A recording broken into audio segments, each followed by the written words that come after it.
मनोज शर्मा जी, आप समाजवादी पार्टी से मुरादनगर प्रत्याशी हैं। आप किन मुद्दों को लेकर जनता के बीच में जा रहे हैं?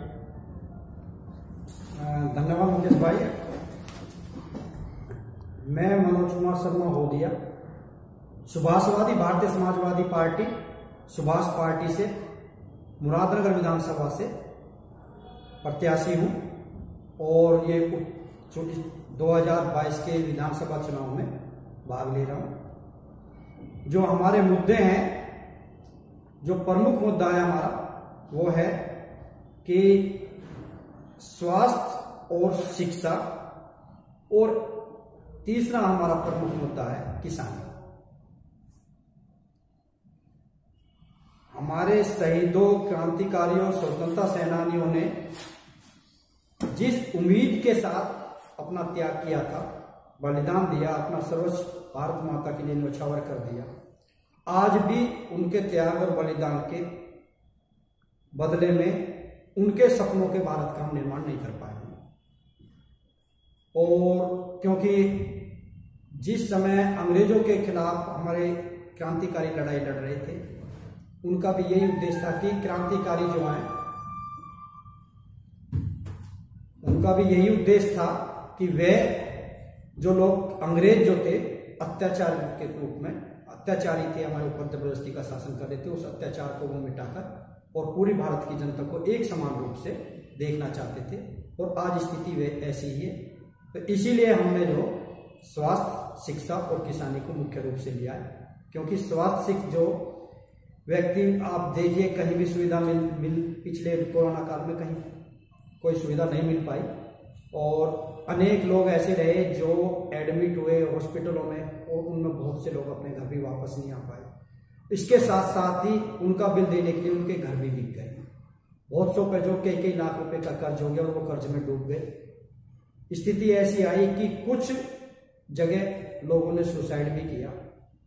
तो इतनी महंगी और ऊपर नीचे की स्वास्थ्य शिक्षा सुविधाएं नहीं चल सकती। हर व्यक्ति को प्रॉपर तरीके से स्वास्थ्य दिलाना एक सरकार का कार्य है। क्योंकि भारत का प्रत्येक नागरिक स्वस्थ होगा तो वह एक भारत की अच्छी पूंजी के रूप में भारत के लिए काम करेगा और भारत को आगे बढ़ाएगा, भारत का उत्थान होगा। ऐसे ही हमारी शिक्षा की पद्धति है कि एक व्यक्ति लाख रुपए महीने की फीस में स्कूल में जाता है और एक बच्चा हमारे सरकारी स्कूलों में जाता है। आपने देखा होगा सरकारी स्कूलों में क्या स्थिति है। आप देखिए बच्चे, मुझे लगता है सरकारी स्कूल में कई जगह ऐसा है जैसे मिड डे मील खाने जा रहे हैं बस। तो इस स्थिति में उनको जब शिक्षा के जो साधन हम उपलब्ध करा रहे हैं वे एक समान नहीं है, तो उनसे एक समान रिजल्ट की हम अपेक्षा कैसे कर सकते हैं।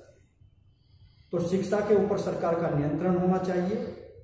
चाहे कितना भी बड़ा व्यक्ति सही, चाहे कितना ही बड़ा अधिकारी सही, नेता सही, करोड़पति अरबपति सही, और चाहे एक जो हमारा किसान का या किसी गरीब रिक्शा वाले का बच्चा सही, उन्हें एक समान शिक्षा मिलनी चाहिए, जिससे कि वो एक समान रूप से भारत को आगे बढ़ाने में अपना योगदान दे सकें। उनकी प्रतिभा भी हम तभी निखार के ला सकते हैं देश हित में, जब उनको समान सुविधाएं मिलेंगी। अन्यथा कितने ही व्यक्ति, कितने ही लोग, वे उनको क्योंकि सुविधा नहीं मिल पाती और उनका जो टैलेंट है वो उनका दबा का दबा रह जाता है और भारत के उत्थान में वो काम नहीं आता। इसी में आप सबसे अच्छा उदाहरण देख लीजिए APJ अब्दुल कलाम।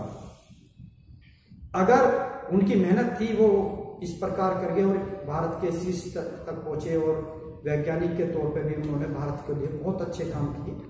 अगर हर गरीब व्यक्ति को और अमीर व्यक्ति को एक समान रूप से ऐसे आगे बढ़ने का अवसर मिलेगा, तो मुझे लगता है वो भारत के हित में काम करेंगे। आप शिक्षा में सुधार सरकारी स्तर के स्कूलों में करना चाहेंगे या प्राइवेट स्कूलों में? मेरी तो व्यक्तिगत इच्छा है कि सरकार पे पूर्णतः, शिक्षा पे पूर्णतः नियंत्रण सरकार का होना चाहिए।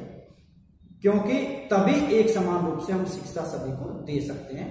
अगर हम व्यक्ति प्राइवेट में अगर नियंत्रण होगा, निजी हाथों में होगा, तो वहां पे वो जो एक व्यापार का साधन बन जाएगी, और जहां व्यापार का साधन बन जाएगी वहां आम आदमी के हाथ से शिक्षा दूर हो जाएगी।